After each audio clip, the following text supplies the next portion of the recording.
लोग चंद्रचूड़ को गरियाने लगे और संजीव खन्ना का महिमा मंडन करने लगे हैं। वहां पर 46 साल पुराना मंदिर निकला है, उसको बकायदे दीवार बनाकर उसका दरवाजा ढक दिया था, कुआं ढक दिया था। लेकिन वो जो पूरा इलाका है उसमें जो हिंदू रहते थे उनको अपना घर द्वार छोड़कर भागना पड़ा, अपना मंदिर छोड़कर भागना पड़ा। अरे तो ये वास्तव में धन है योगी बाबा कि किस तरह से उन्होंने खुलवाया है और दोबारा उस मंदिर की रौनक को लेके आए। लेकिन इसके साथ ही साथ संभल में जब अदालत के आदेश पर सर्वे हुआ तो सर्वे टीम और पुलिस पर पत्थरबाजी हुई।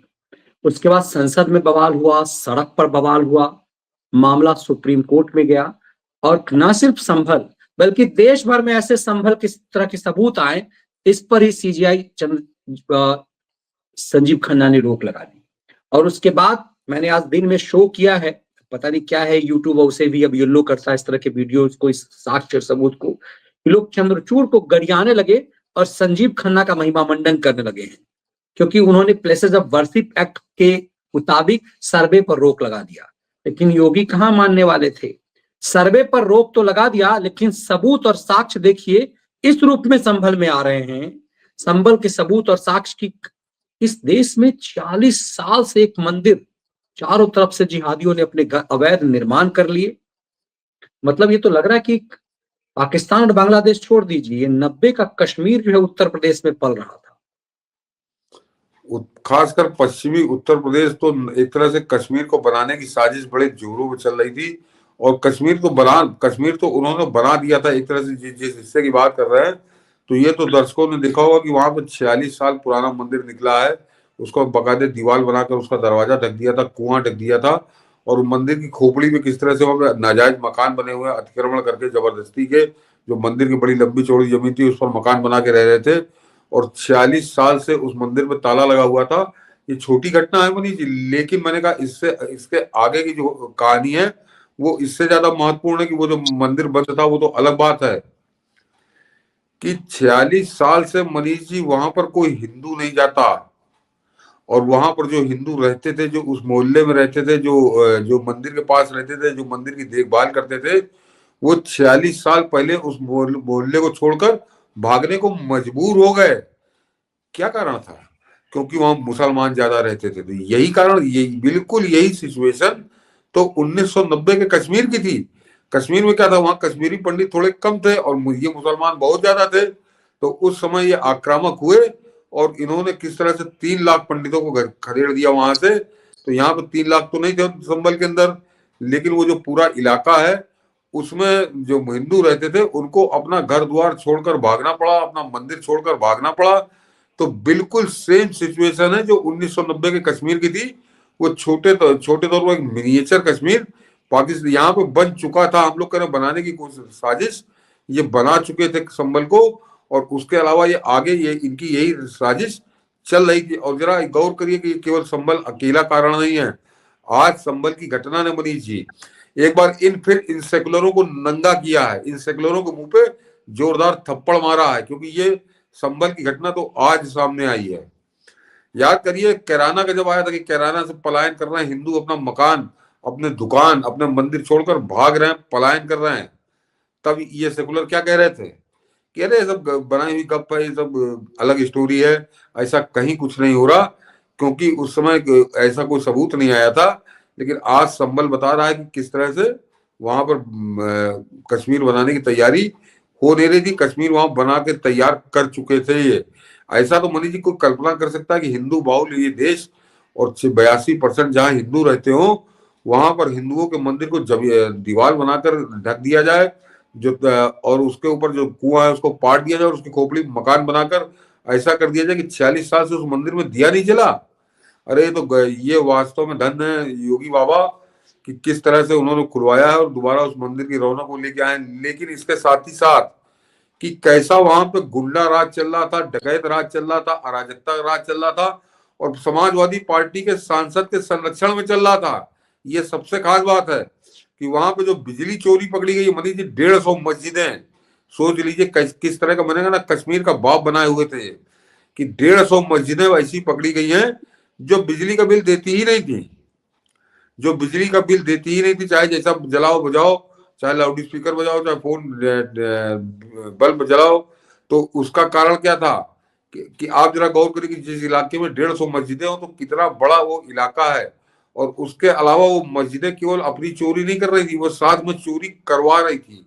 क्योंकि अभी जो प्रारंभिक चोरी में पकड़े गए हैं उनमें एक एक मस्जिद से कनेक्शन लेकर वो घर की छतों पर एक छोटा मोटा बिजली घर उन्होंने बना दिया था, और उनसे 100 घर, कोई 150 घर, कोई 200 घर, कोई 100 घर, यानी पूरा इलाका चोरी की बिजली जला रहा था। और हिम्मत नहीं पड़ रही थी बिजली वालों की कि वहां घुसे वो अंदर। तो और कश्मीर में और यहाँ का क्या फर्क पड़ता है। तो यूपी के अंदर इन्होंने कश्मीर तैयार करना शुरू कर दिया था, संभल वहां बन चुका था, और अब ये कदम अपने आगे बढ़ा रहे थे। लेकिन यहाँ योगी बाबा हैं तो उन्होंने किस तरह से निपटा है, जरा योगी बाबा का वीडियो दिखा दीजिए कि योगी बाबा इन सांपों को बहुत अच्छे से पहचान गए हैं और इनके साथ किसी तरह की रियायत के मूड में नहीं है, और इनको सबक सिखाए बिना वो मानेंगे नहीं। और आज उनके विचार आप सुन लीजिए तो बिल्कुल एकदम आपको लगेगा कि आपके मन की बात वो कह रहे हैं, जो कुछ वो कह रहे हैं। तो ये संभल में इसी तरह से निपटा जा सकता है। संभल से मैं बहुत पहले कह चुका हूँ कि समझाने बुझाने वाले ये लोग नहीं है। हम सबको इनकी इस मानसिकता को देखना होगा। याद रखना, ये कितना भी राग अलापे, कल संसद में संविधान पे चर्चा हो रही थी लेकिन मुद्दा संभल का उठ रहा था, और संभल में इन्हीं के समय में 46 वर्ष पहले जिस मंदिर को बंद कर दिया गया वो मंदिर फिर से सामने, सबके सामने आ गया। इनकी वास्तविकता को सबके सामने प्रस्तुत कर दिया। याद करिए ना, क्या वो संभल में इतना प्राचीन मंदिर क्या रातों रात प्रशासन ने बना दिया? क्या वहां बजरंगबली की इतनी प्राचीन मूर्ति रातों रात आ गई? क्या वहां पर जो ज्योतिर्लिंग निकला है, क्या यह आस्था नहीं थी? क्या उन दरिंदों को आज तक सजा क्यों नहीं मिली? उन्होंने 46 वर्ष पहले संभल के अंदर नरसंहार किया था। क्यों नहीं चर्चा होती संभल में उन लोगों की, उन निर्दोष लोगों की? क्या क्या कसूर था उनका, जिनकी निर्मम हत्या संभल के अंदर आज से 46 वर्ष पहले हुई थी?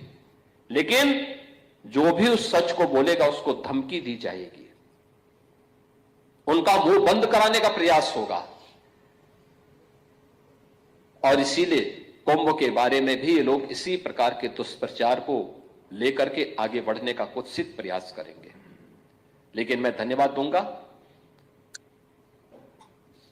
हिंदुस्तान जैसे मीडिया से जुड़े हुए इन स्तंभों को, जो भारत की विरासत की प्रतीक इन आयोजनों को पूरी भव्यता के साथ, पूरी निर्भीकता के साथ दिखाने का कार्य कर रहे हैं, और भारत की परंपरा पर गौरव की अनुभूति हर भारतवासी को कराने में अपना योगदान दे रहे हैं। हमारी सरकार इन सब कार्यों के लिए पूरी प्रतिबद्धता के साथ कार्य कर रही है।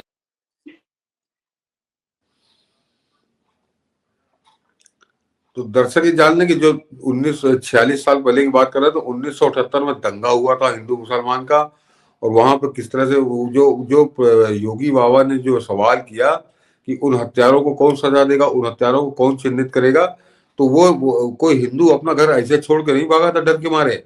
किस तरह से दिन दहाड़े सड़कों पे काटे गए थे, सैकड़ों हिंदुओं की हत्या कर दी गई थी, तब वो अपना घर द्वार छोड़कर भागे थे। तो कश्मीर बनाने की तैयारी तो इन्होंने 1978 से शुरू कर दी थी, और 1978 के बाद 1980 में इन्होंने फिर दंगा किया मनीष जी, ताकि जो बचे कुचे हिंदू हैं वो भी भागे वहां से। तो एक तरह से इन्होंने हिंदुओं को साफ कर दिया था उस संभल से। आज वहां पे 60-70% उनकी आबादी हो चुकी है मुसलमानों की। तो ये एक सुनियोजित तरीके से, क्रमबद्ध तरीके से, रणनीति के तहत ये किस तरह से धीरे धीरे धीरे धीरे करके एक कर रहे हैं, सफाया कर रहे हैं हिंदुओं का, और इसको इन्होंने पश्चिमी उत्तर प्रदेश को अपना निशाना बनाया है। तो मैंने जैसे कहा कि संभल वही का वो कैराना में, तो उसके बाद समझिए शुरू को संभल में सफल हो गए थे। संभल में तो 60-70% आज की तारीख में हो गए। तो ये एक तरह से वहां पे 100% कब्जे के मूड में है। लेकिन कैराना में भी इन्होंने जो शुरुआत की थी तो उस पर हल्ला मच गया और उस पर इनकी थोड़ी रोक लगी, लेकिन ये बाज नहीं आ रहे। और उसका एक नमूना आज एक और आया मनीष जी सामने कि बरेली में नाथ कॉरिडोर गोरखनाथ के नाम पर बनवा रहे हैं योगी आदित्यनाथ। तो उस नाथ कॉरिडोर के रास्ते पर उन्होंने त्रिशूल लगाने शुरू किए कि जो बिजली के खंभे हैं उनके ऊपर त्रिशूल प्रतीकात्मक लगा रहेगा।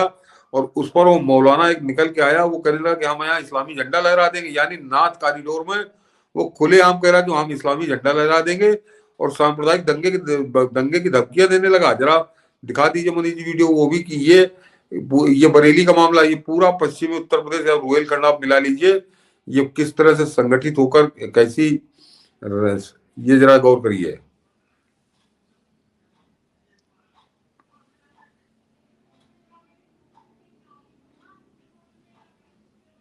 ये योगी बाबा ने त्रिशूल लगवाए हैं, जरा गौर अगर करिएगा। हम झंडा वहां पर इस्लामी लगा दें तो अभी एफआईआर हो जाएगी और लगाने वाले को कैद करके जेल में भेज दिया जाएगा। तो ऐसे ही त्रिशूल भी एक मजहबी अलामती निशान है। वो अलामती निशान जमहूरी निजाम में जायज नहीं है, दुरुस्त नहीं है, उसको किसी एतबार से सही करार नहीं दिया जा सकता। जिस तरीके से इस्लामी झंडे को और इस मामले को लेकर के, मजहबी अलामती निशान को लेकर के कई जगह फिरका वाराना फसाद हो गए। या हमारी ये दोबारा दिखा दीजिए जरा। हाँ, ये इसको दर्शक देख ले। ये लग रहा है।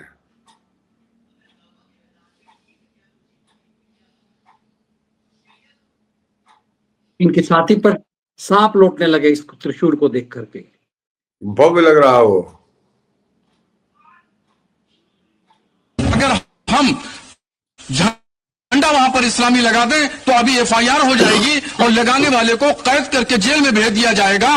तो ऐसे ही त्रिशूल भी एक मजहबी अलामती निशान है। वो अलामती निशान जमहूरी निजाम में जायज नहीं है, दुरुस्त नहीं है, उसको किसी एतबार से सही करार नहीं दिया जा सकता। जिस तरीके से इस्लामी झंडे को और इस मामले को लेकर के, मजहबी अलामती निशान को लेकर के कई जगह फिरका वाराना फसाद हो गए। जरा देख लीजिए इस मौलाना की गुंडई, देख लीजिए किस तरह से ये हिंदुओं के धर्म स्थल के लिए बन रहे कॉरिडोर में लग रहे त्रिशूल को सीधे सीधे धमकाने पर आ गया। सरकार को, समाज को धमकियां दे रहा है कि इस्लामी झंडा अगर लहरा दे तो हम पर रिपोर्ट हो जाएगी और अगर नहीं हुआ तो सांप्रदायिक फसाद हो जाएगा। तो ये सीधे सीधे धमकी, इनको बर्दाश्त नहीं हो रहा। वो एक त्रिशूल जो वो बिजली के खंभे पे लगेगा, कोई इसके स्थान विशेष में नहीं घुसेड़ा जा रहा वो, लेकिन ये उस बिजली के खंभे पे लगे त्रिशूल भी इनको बर्दाश्त नहीं है। तो इनको हिंदू धर्म से संबंधित कोई चिन्ह तक, कोई प्रतीक तक इनको बर्दाश्त नहीं है। इतना मन इनके जहर में भरा है, इतना जहर इनके मन में भरा, मैं उल्टा बोल गया, मन बोल गया कि इनका इतना जहर इनके मन में भरा है हिंदू धर्म के प्रति, सनातन धर्म के प्रति, सनातन धर्म के प्रतीकों के प्रति, कि ये उसको एक अपनी आंख से देख नहीं सकते। और ये जब इनको कोई, इनका जब मौका होता है, जब इनके वो क्या उसको बोलते हैं मनीष जी, उसको कुछ इनके शब्द है, तब ये हमको बताते हैं गंगा जमुना तहजीब बताते हैं, हमको सेकुलरिज्म बताते हैं। और ये जो सेकुलर नेता बैठे हैं संसद में और विधानसभा में, ये बेशर्मों की तरह इसी मौलाना की भाषा बोलेंगे, ये बेशर्मों की तरह इसी मौलाना का साथ देंगे, ये बेशर्मों की तरह इसी मौलाना का हौसला बढ़ाएंगे। इसी तरह की बातें करके वो उस त्रिशूल पर उंगली उठाएंगे, उस त्रिशूल पर सवाल पूछेंगे, लेकिन इस मौलाना के जूते नहीं लगाएंगे वो। तो ये इस देश का सेकुलरिज्म है, जो पता नहीं कौन इनको फाइनेंस कर रहा है, कौन, और मूल मेल कर रही है कि फाइनेंस इनको कोई भी कर रहा हो, हम इनको ताकत देते हैं वोट देकर। ये जब तक हम नहीं समझेंगे तब तक ये इसी तरह हमारी छाती में मूंग डलेंगे। बिल्कुल, और इसीलिए आज योगी ने तो संदेश दिया कि भाई इनको, इनकी गुंडई को कौन संरक्षण दे रहा है। संसद में संविधान पे चर्चा हो रही है और इस संभल कह रहे, सर ये योगी आदित्यनाथ हैं तो संभल सामने आ गया। आप सोचिए, मतलब व्यूअर्स इस बात को नजरअंदाज कैसे कर सकते कि सुप्रीम कोर्ट ने रोक लगा दिया, उसके बावजूद, चूंकि मस्जिद पर सर्वे पर रोक लगाया है ना, कि लेकिन किसी जगह पे यदि मंदिर है जो सामने दिख रहा है, वो भी यदि योगी थे इसीलिए सामने आया, तो सोचिए संभल जैसे जैसे कई जगह शाहीन साजिश जहां हुआ था दिल्ली में, ये जो मेवात है जो 3 राज्यों में फैला हुआ है, ऐसे ऐसे कई जगह होंगे जहां मंदिर, ये तो आज सामने आया, वरना 46 साल से तो लोग नहीं जानते थे ना। अब आम आदमी तो संभल कहाँ है ये किसी को पता ही नहीं था। आज देश ऐसे ऐसे कई संभल जो है पक रहे होंगे।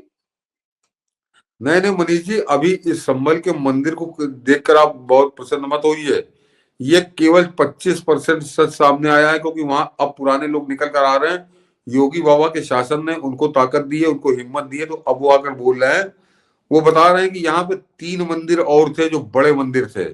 एक 2 भगवान राम का मंदिर थे और एक भगवान शिव का शिवालय था, और उन मंदिरों को अता पता नहीं है, या पता नहीं उनको बुलडोजर से गिराकर उनकी जगह मकान मस्जिद बना दी गई, या मकान बना दिया गया, या अभी उनको भी इस तरह से ताले में बंद रखा गया है। तो प्रशासन वहां पे लगा है, तो अभी वो भी सच सामने आएगा। ये अकेला मंदिर नहीं है, इस बात को आप अच्छे से समझिए जो हम लोग कह रहे हैं कि संभल में कश्मीर बनाने की तैयारी हो गई थी, और वो तो बहुत पहले उन्होंने शुरू कर दिया, तो वहां पर हिंदू घुस नहीं पाते थे। तो ये अकेला मंदिर नहीं है हनुमान जी का जो आज सामने आया है, जो ज्योतिर्लिंग वाला। इसके अलावा 2 भगवान राम के मंदिर और 2 भगवान शिव के मंदिर, और सबसे खास बात जिसको ये कभी बोलेंगे नहीं सेकुलर, मैं क्यों कह रहा हूँ सेकुलरिज्म, कि ये मंदिर जो है उस जो जकी ये वहां का जो सांसद है बर्क, क्या नाम है उसका, जियाउर रहमान बर्क, इसका जो बाबा था जिसकी जगह ये बना है, उस समय भी सांसद वही बर्क था जिस समय ये मंदिर में ताला लगा के दीवार खड़ी की गई और कुआं बंद कर दिया गया।